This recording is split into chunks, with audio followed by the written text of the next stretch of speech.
A insônia acomete milhares de pessoas em todo o mundo, em todo o Brasil. É um problema de saúde pública. Como é feito o diagnóstico de insônia? Nesse vídeo eu vou explicar passo a passo, de uma forma muito simples, como os médicos fazem o diagnóstico de insônia, aqui no canal Saúde da Mente.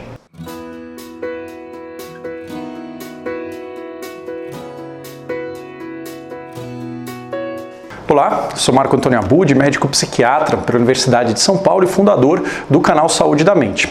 No vídeo de hoje eu vou falar sobre o diagnóstico de insônia, como os médicos fazem esse diagnóstico, quais são as perguntas que nós temos que responder relacionados à insônia, como é feita a avaliação, quais os exames e quando pedir esses exames relacionados ao sono. Mas, antes de começar, eu lembro você que não é inscrito, que não é inscrita aqui no canal, de se inscrever aqui, e você que já é inscrito, já é inscrita, ligar aqui o sininho de notificações para receber notificações de quando nós colocarmos vídeos novos aqui no canal. São 2 vídeos por semana, exceto as lives também, onde eu falo de vários temas relacionados à saúde da nossa mente, do nosso cérebro, como nós podemos lidar com quadros de depressão, de ansiedade, com outros quadros psiquiátricos. Falamos sobre medicações, sobre fitoterápicos e sobre dicas para conquistar uma maior qualidade de vida, um maior bem-estar mental. Bom, vamos então começar aqui falando do diagnóstico de insônia. O que é importante, né? Ao final da avaliação diagnóstica, o médico ele tem que responder esses 4 itens aqui, né? Essas 4 perguntas são as perguntas importantes para a gente poder saber que tipo de insônia a pessoa está tendo. Então, eu vou responder isso no final do vídeo, tá? Eu vou então começar por aqui. Como é que é a avaliação da insônia? A avaliação da insônia, né, o principal instrumento que nós temos para avaliar algum paciente que chega, né, no consultório com uma queixa de insônia, o que é? É a história clínica, a história e o exame clínico. O que a gente tem que ter na história, né? Então, a gente tem que ter esses 5 elementos, tem que ser investigados, tem que ser perguntados pelo médico, né? O primeiro é nós investigarmos o padrão de sono. Qual que é o padrão da insônia, né? Tem aquele vídeo onde eu falo sobre os tipos da insônia, né? Será que é uma insônia inicial, uma insônia terminal, uma insônia intermediária, um sono não reparador? Então, é importante saber o padrão de sono. A pessoa vai dormir que horas, ela costuma inverter, ela trabalha à noite, ela dá plantão, ela faz algum tipo de serviço, como é que é no fim de semana, ela dorme no mesmo horário, não dorme, como é o padrão de sono. Uma outra coisa importante a gente entender que tem que ter nessa investigação da história são os hábitos de sono. Qual que é o ritual que a pessoa faz no sono, aonde ela dorme, como que é o ambiente no qual ela dorme, se ela se prepara, ela toma banho, não toma banho, ela come alguma coisa, não come alguma coisa, faz atividade física, não faz, ela fica quanto tempo deitada, né, no total. Então, os hábitos de sono, quanto tem de luz, qual a temperatura do quarto, claro, de uma forma geral. Então, isso é importante que nós saibamos. O que mais? Nós temos que saber se existe alguma doença médica.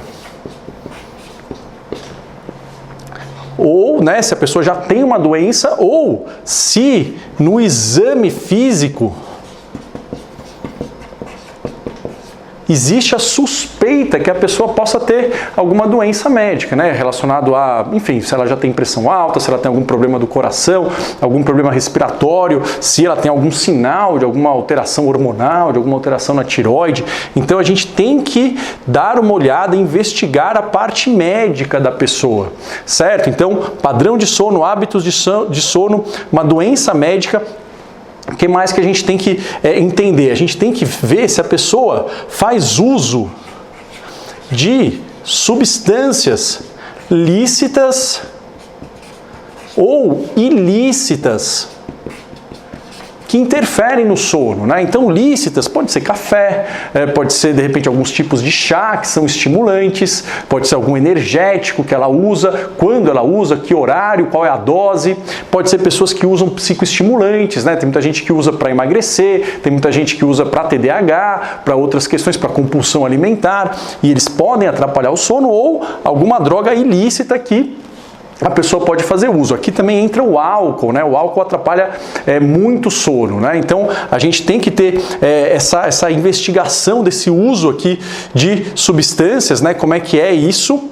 E o último, que é muito importante, eu falei isso no vídeo sobre a insônia aguda, insônia crônica, que são as consequências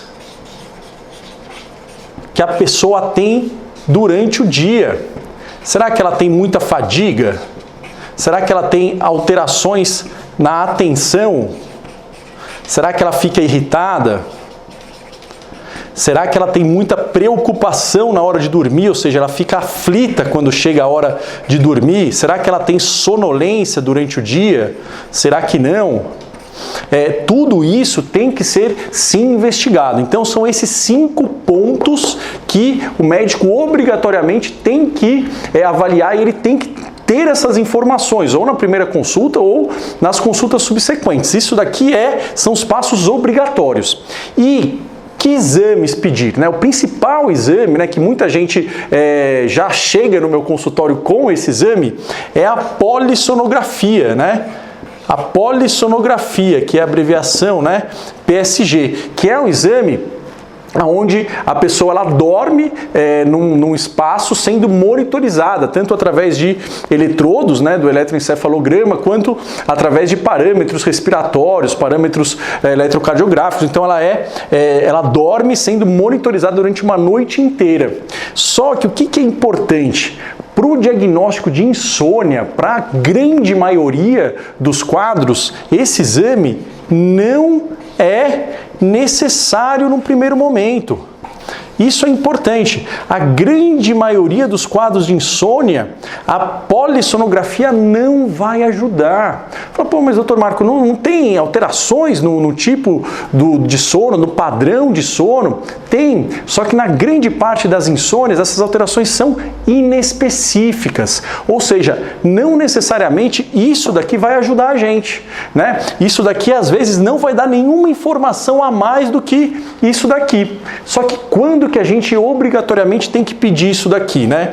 Então a gente tem que pedir quando a gente tem a suspeita da apneia do sono, que é uma condição na qual o fluxo de ar ele é interrompido durante o sono. A pessoa ela para de respirar durante pequenos momentos, né, durante o sono, e ela tem um despertar, e aí ela volta a adormecer. Esses despertares, devido a essa interrupção da respiração, que é a apneia, eles levam um prejuízo muito importante da qualidade do sono e levam a uma série de repercussões clínicas. Então, se você tem a suspeita de apneia, polissonografia pode ajudar. Se você tem a suspeita de um distúrbio do movimento do sono, por exemplo, o síndrome de pernas inquietas, né? A polissonografia pode ajudar para poder observar se isso ocorre durante o sono, né? A gente tem que pedir se a gente tem uma dúvida diagnóstica, ou seja, se a história ela não está atípica.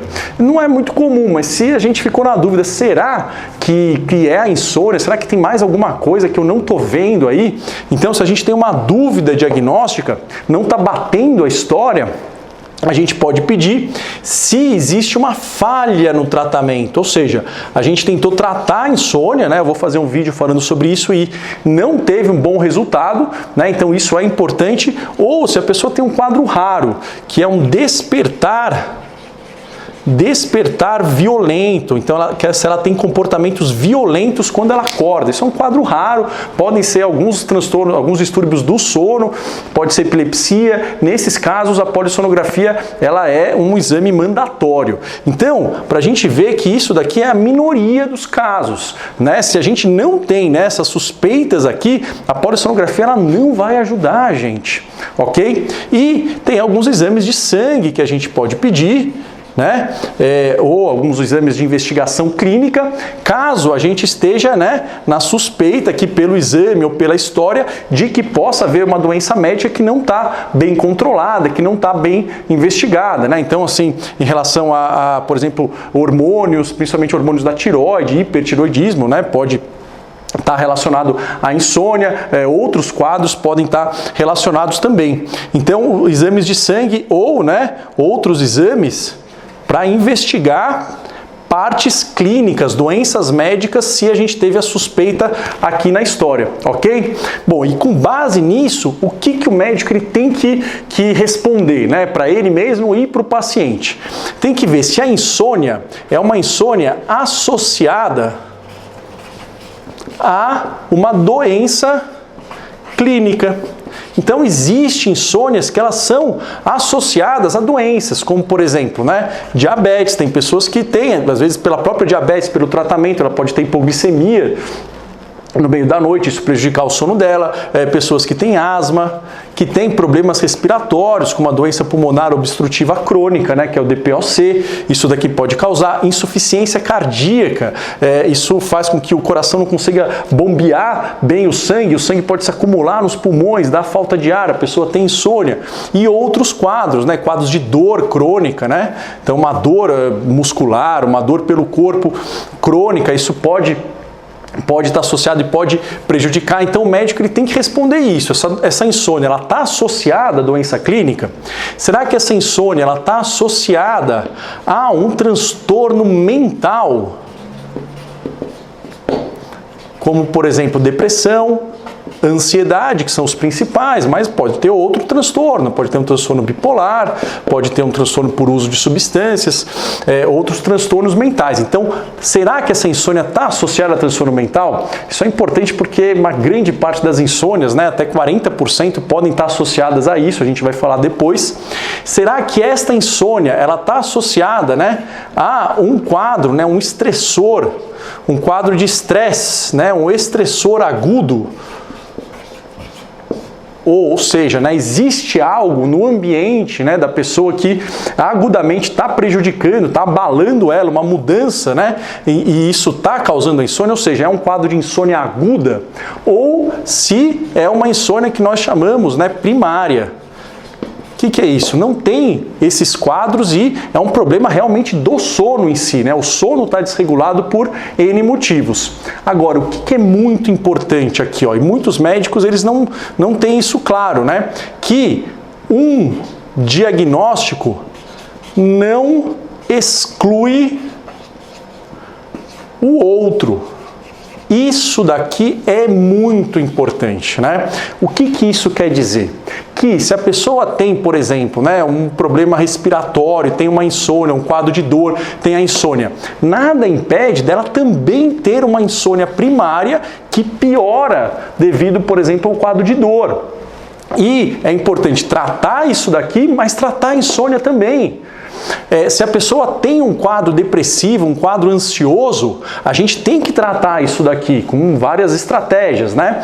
Eu tenho muitos vídeos falando sobre tratamento de ansiedade, mas nada impede que tenha uma insônia primária, que pode estar antes desse quadro aqui, é muito comum. A gente tem que tratar isso daqui também, né? Então, se a pessoa tem um estressor agudo, é importante a gente entender se antes o padrão dela, né, o padrão de sono prévio dela era bom ou não.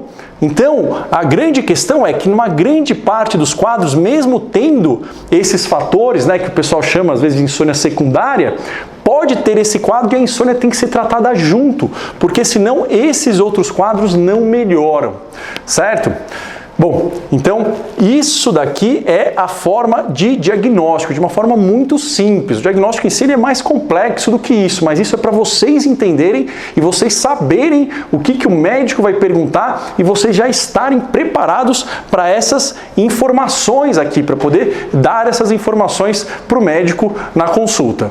Espero que vocês tenham gostado do vídeo. Eu vou fazer outros vídeos falando sobre as consequências da insônia a longo prazo para o nosso corpo e como que é o tratamento da insônia passo a passo. ok? Se vocês gostaram, deixa aqui o seu like, compartilhem esse vídeo para pessoas que vocês acham que podem se beneficiar com esse conhecimento. Eu vou ficando por aqui e nos vemos no próximo vídeo. Um forte abraço e até lá. Tchau, tchau.